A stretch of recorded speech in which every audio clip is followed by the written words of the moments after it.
Morning. How are you? So let's talk about perimenopause and menopause. I just sat down. I'm spring cleaning, and I've been cleaning for about a few hours now. I didn't get to it last week, so don't judge me. Don't judge me, okay? My camera looks a little. I don't know if it's still. It might just be the light because the sun is kind of facing me, but we'll deal with it. We're gonna talk about perimenopause and menopause. So just real quick, I was thinking about perimenopause and menopause, and I discovered I was in it. Let me tell y'all my journey so far. I discovered I was in it maybe 45 is when it hit me. I'm in peri. Okay.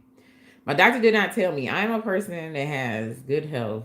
Thank God. I do have weight on me, but I've been plus size all my adult life. I'm a very active person though, meaning I work out 3 times a week. I walk. I'm always on the go. Like I am not really sedentary. I don't even my stomach doesn't like a lot of foods in America, so honestly, I barely eat a lot of this food. Um, it's just I stay away from stuff that doesn't make me feel well. So I had to let go of pop a long time ago. I let go of any type of powder things. My stomach cannot tolerate. I don't care what it is. Shake ups, protein powder. Like my stomach just like. I think it doesn't like any artificial or processed foods for sure, and it will not tolerate anything that's like not natural. My body will not. It will immediately eject it. That has gotten worse over the last 2 years. And not to say that's a bad thing, 'cause it may be a good thing. I think my body is very sensitive to like things that are not natural. But I just wanted to tell you all that just to say, okay, that's my journey of who I am and stuff like that. And I've actually have lost weight several times naturally. Once through, I tried surgery once. I've done it naturally several times, and so forth. So hopefully it helps you just a little bit about my journey.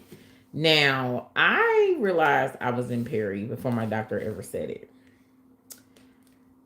I got to the point was, and I honestly think I've been in it for maybe since 40. When I turned 40, that was a hard year. That was a very difficult year. And it wasn't difficult in a sense of like dealing with stuff. It was just difficult in the sense of having to like my whole energy shifted, my entire just perspective shifted. It was just like I could tell my body had changed at 40. Okay. At that point, I did not tell my doctor to like check my blood work or anything because I just never really paid attention to any of the, I guess, signs. But now I'm starting to realize at 40 is probably when I hit perimenopause. I'm just being real now. Now that I'm starting to realize my energy drops tremendously at 40. And that is probably when I hit perimenopause. They did all the normal blood work and they were like, there's nothing wrong with you. You don't have any issues. So just continue. Hey, how y'all doing? And I was just like, okay. And I didn't think nothing of it. But when I hit 45, I did what I ended up started doing then. Thank you. What I started doing then was I started to, at 40, that's when I started doing, I guess they call it intermittent fasting. I always fast. Okay. I grew up Christian. So I always say that's my foundation. I don't know where I'm at now. I just know I'm studying like everything because I'm trying to understand like we're getting ready to go through a major global shift. So I want to make sure I have all perspectives to help people through it. So, um, we always fast on Wednesdays, right? Bible study. Everybody always know you fast on Bible study. So I never stopped doing that, regardless if I was in organized religion or not. I still fast. So I was just like, okay, and I still have my practices that I do, regardless of what I do outside of me. That's just something I always done for myself.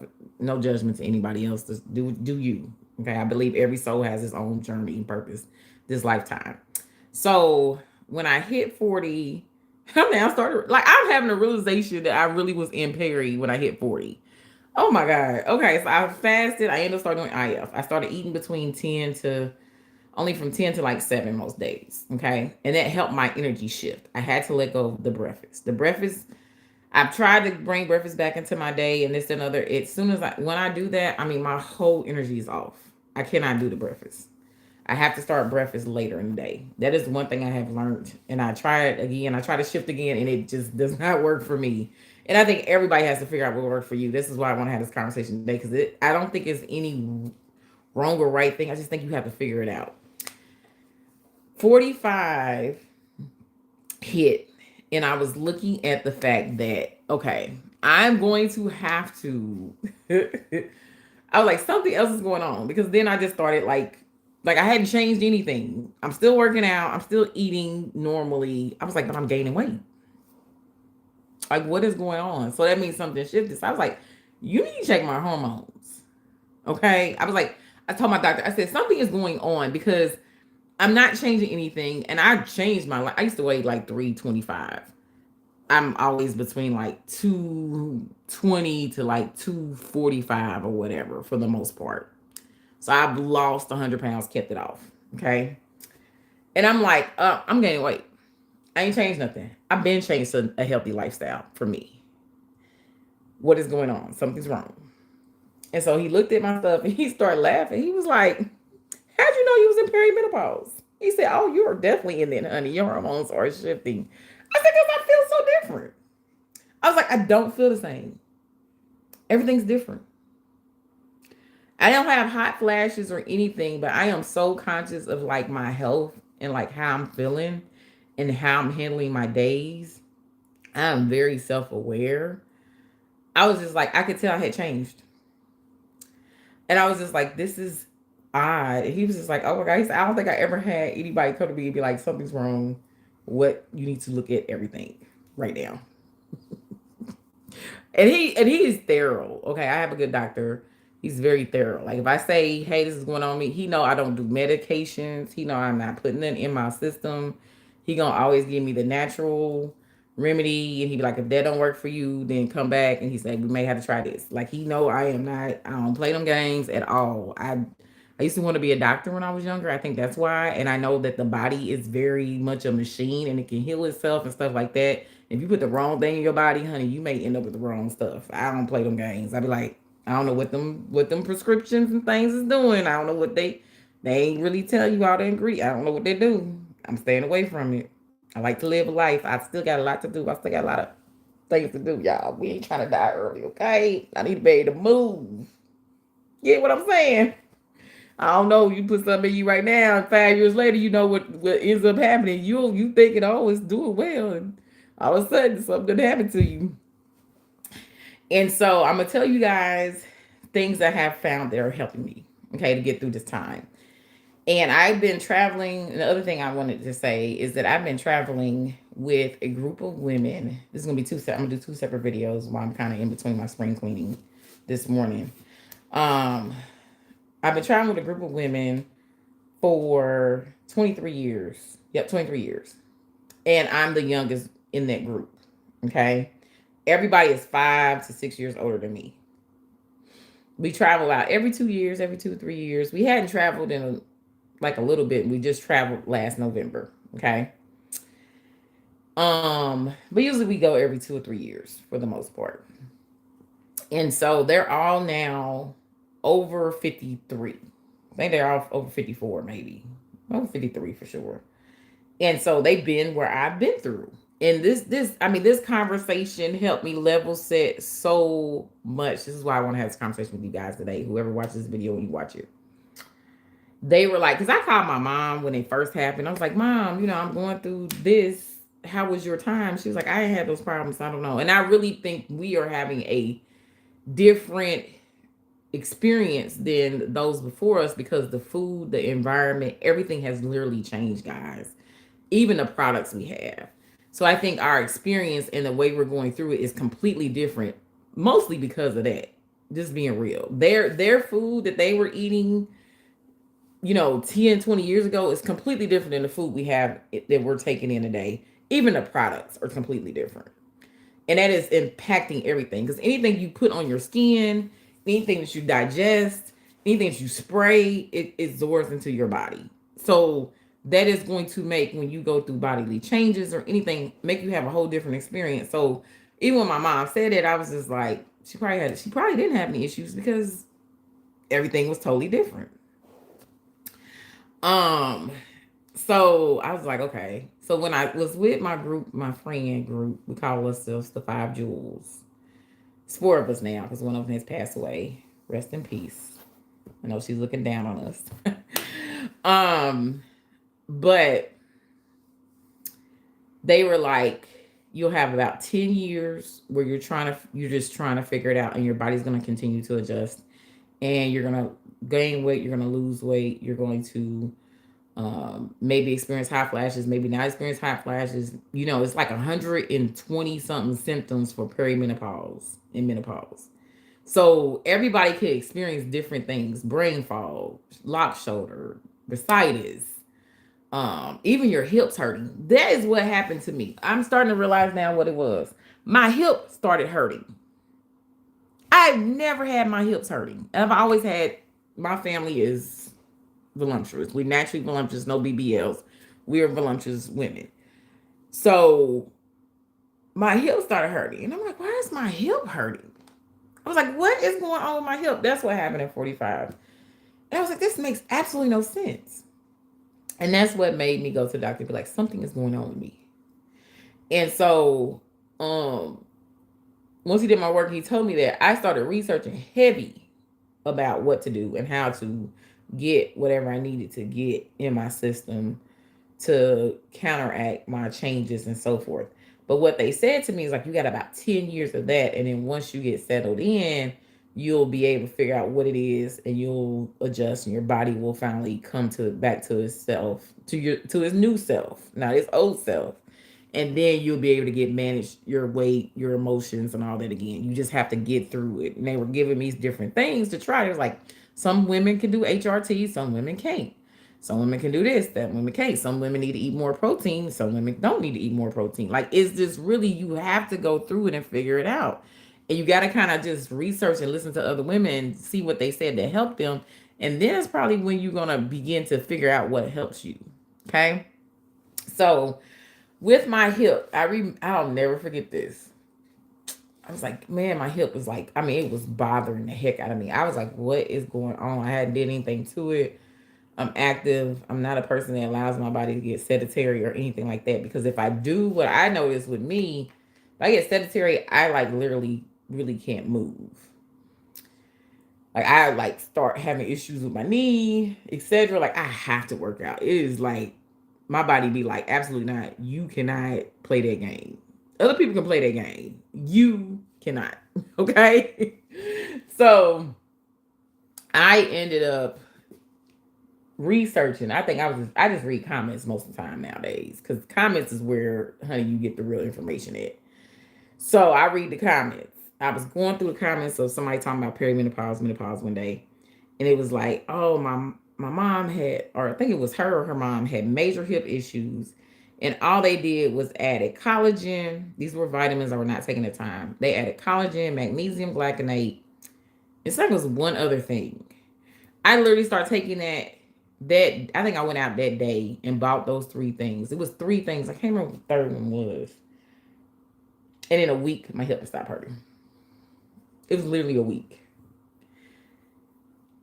So I just want to say that we got about 10 years. Once you hit it, you got about 10 years of just like your body just fluctuating, you going through the change or shifts, even your mode. Because some people don't even deal with the weight gain or up or down and this and other. And then once your body settles, you are able to then figure it out and get locked in. Because a lot of people are now in this space and they're pushing a lot of different things, and they're saying, okay, I can help you. You can do this, you can do that, you can do this, you can do that. And they're figuring out what's helping some women, but I can guarantee you it's certain women that they've tried to work with and it didn't work with them, because truly has to be so customized to that person and that particular thing that they're dealing with, and however their hormones are shifting, and then even how their body responds to different things. Like, most people are not going down to the individual person on that level.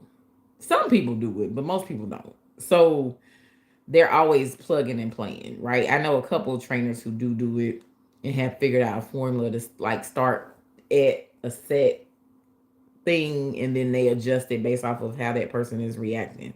They know what to adjust because they have been practicing that for a long time. But most people don't ever get to that point to understand, okay, their body works like this, let me do this. Um so that is one thing that I would say. The things I have found that have helped me. I'm just gonna be real with you. I just added sour sap, so I don't have a report on that yet. But I this is what I say about sour sap bitters. I do the sour sap bitters with turmeric and has something else in it.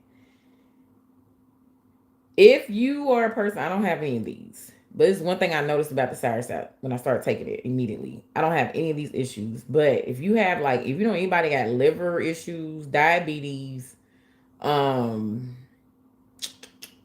anything that's like in the like that area of like bladder or stuff like that, and they need to really cleanse, they need to start taking sour sap bitters.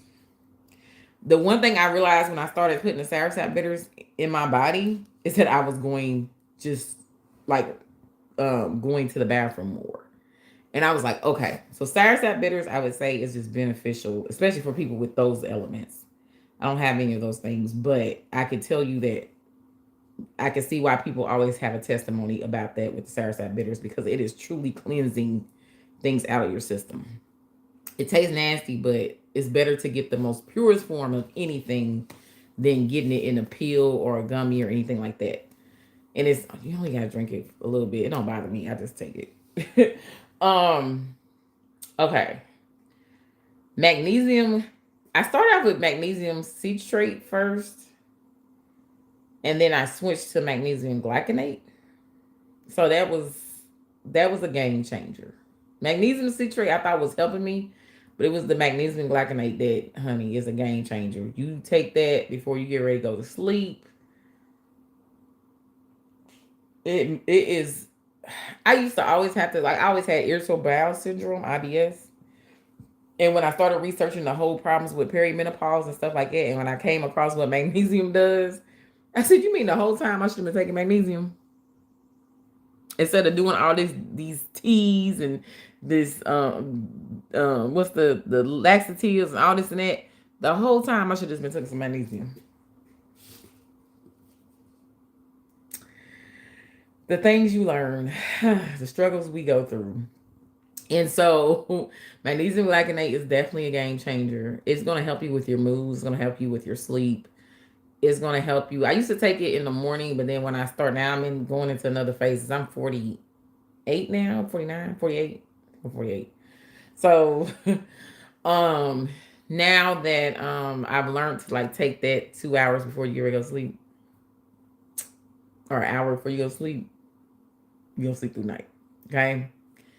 Also, I just found this out. I'm a heavy salad person because like I just explained to y'all, my body can't take a lot of this food that's in America. Um I don't eat a lot of protein, but I'm working on adding protein in, right? And so I just realized also if you are not eating enough protein, you're not getting some type of source of protein in because you can get it from different things and stuff like that. You kind of need to make sure you're doing that, especially your last meal of the day. Because if for any reason you're not getting the protein in, and in the middle of the night you'll wake up around 3 or 4, but it ain't because like it's something about your blood sugar dropping, and your body's like, okay, I need something. You don't have the right fuels in your body. You get the right fuels in your body and you keep that going, you're gonna be fine. You'll be able to sleep through the night. Okay. So I am really shifting that. So I'm trying to eat like more sardines and tuna. I hate tuna, but I'm actually gonna try to start eating the packs. This, that, and other. I'm just figuring out ways to get in protein because again, you want to try to get the most natural source of it that you can. I'm actually starting to talk to a cattle rancher. I don't eat a lot of meat, but I'm gonna buy my meat from them. Okay. Um, so that's the other one. Of course, your multivitamin. I have low iron because I stopped the first time I lost a lot of weight. I actually gave up red meat, pork, all sugars, all breads, all sodas. But when we giving up red meat, I end up developing anemia. This is why I'm telling you guys, you have to be careful of what you put in your body and how you change your diet and make sure you're not causing a deficiency later on. You won't know that about the deficiency until 5 years or how a medicine is reacting into your body. If you're shooting something up in your system, no matter what people are saying, you're not gonna know how that impacts you until 5 years from now. So just keep that in mind. And the reason why I know this is because I lived it. I stopped eating red meat when I first lost weight. I think that was like my early 30s. I used to be a person that used to donate blood all the time. You know how people come to your jobs and stuff and donate blood. About 5 years from there, after I stopped eating red meat, they were like, "Oh, your iron levels is too low." I said, "My iron's too low. My iron's too low." I was like, "Oh, I ain't really been doing anything to replace the iron I was losing. I was losing weight, but guess what? I created a deficiency now." So you got to be careful of that because your body is still a machine. It still needs all the things. Okay. And your body will fight anything that it feels is foreign and shouldn't be in your system. Whether you realize it's fighting it or not, it will start fighting. Okay. Um, and that's where disease honestly comes from, like cancer, stuff like that. Like when you get to the basis of what a cancer is, it is pretty much your cells started reproducing at a higher rate, just created a tumor. It was trying to fight something. I mean, it's literally what happens. And it could come from anything, but most times it's something that got interjected into your system that should not be there. So keep that in mind. So that helps. I'm trying to think what else I take. I switched to Flintstones with iron. Somebody told me to try that, and I'll report back on that to see if my iron levels go up because I get my blood work done every year. I'll let you guys know. Someone just told me to switch to that because they were explaining to me about how the iron that they make for adults is too high for us to absorb. And so we really need to take Flintstone iron instead. So that I just switched to that. So I'll come back with you guys, let you know if my blood levels change. Because I'm really focused on my iron right now. I actually even bought a copper water bottle because my understanding is our body won't absorb iron anymore, especially in America. This is a US based conversation because they have changed so many things that are in our environment. And we used to have copper around and stuff that which helped you to absorb things. And so you're really supposed to be drinking your water out of copper, which will help you then absorb the nutrients you're supposed to take. So I just switched to that too. So I'll let you guys know if that helps with my iron deficiency. Um, okay. So what else did I take? I'm trying to think what's on my counter. Vitamin C, of course, everybody should know that. Collagen is huge. Collagen is a game changer. Collagen is a game changer. I hear about prebiotics, probiotics. Everybody swear by that, but I have not found anything that makes me. I've tried it. I didn't see no really results or anything from it. Not to say anybody else wouldn't, but I would say try that. I have several of them. I take them every blue moon, but I did take them religiously when I first got them. I just didn't see any difference, so I didn't really stick. I was like, okay, this doesn't seem like it does much for me, but that may do well for you. I should have brought my stuff in here just to make sure. Oh, I always like usually start my day with tea, water, usually water. I don't do tea as often anymore, but I do water, lemon, flax seeds, chia seeds. Um, I put honey in there, turmeric. I do eat a clove per day now, and cinnamon. Okay, I usually make a water mixture of that. I'm usually gonna drink that first thing. That's just something I've always done. So I've at least been doing that for like 10 years. And then I change the mixture sometimes. But I'm always gonna do water and lemon. At a minimum, it's gonna be water and lemon. And sometimes I'll eat lemons. Like I just go through eating lemons. No, that's why I just do. But I just think lemon, turmeric, honey is like three things you should keep in your body at all times. Get it in. Again, try to get to the most natural form of it. the turmeric root, the turmeric seasoning. I cook with turmeric. Like I just put turmeric in my body. I think that helps you recover quicker, even if you do catch something. I just think whatever's naturally in your body, it's gonna help your system fight better. Um, Trying to think what else. Is there anything else that helped me with menopause? If you don't work out, if you're not doing weight training, make sure you do that. I already do those things. So those are not something I had to personally change. I already do that naturally just because I have to manage my stress. I am a heavy activity person. Um, Not extreme, but I just do the basics, right? Weight training class, walking every day. I am working to get to 10,000 steps a day. So I'm going to be working to do that to see how that changes everything for me too. But usually I just walk, you know, however much time I have to walk, I walk. Either outside, I got a walking pad, at the gym, just depends. I'm going to walk, but my goal is now is to walk every single day, no matter what. Usually I'm doing something 5 times a week and that's it. But I'm going to the point where I'm just gonna do something every single day. Um Definitely watch your processed foods. I think everybody knows that though. If you don't know that by now, watch your processed foods. You don't have to I'm not a health nut or anything like that, but just, do like 90% good food, do your 10% bad food. It's not really, you don't have to, it's not rocket science. Um, Stay away from processed. I don't think nobody like processed food nowadays. I don't know. At least I ain't around nobody that likes processed foods anymore. Most people I know don't even touch them mess.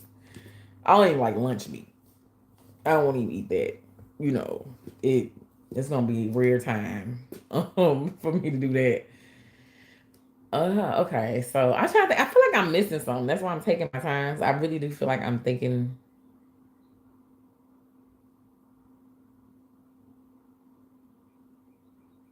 So you got multivitamin, vitamin C, collagen, magnesium, soursop. Them like the basics I take. You don't want to overload yourself either, because too much of any one thing is bad. Like if you eat too, like some people's body can handle a lot of sugar, so they can't eat a lot of fruit and a lot of veggies. But some people's body actually makeup can't do all that. You can eat the diet for your blood type. I bought that book this year, so I did read that, and I am switching my diet to that. But I feel like I naturally was kind of eating that way from based off of what blood type I have. So that may help you guys to understand that more, because everybody's like everybody should be vegan, everybody should be vegan, everybody should be vegan. No, it's people who went vegan and got major issues from it because they did that.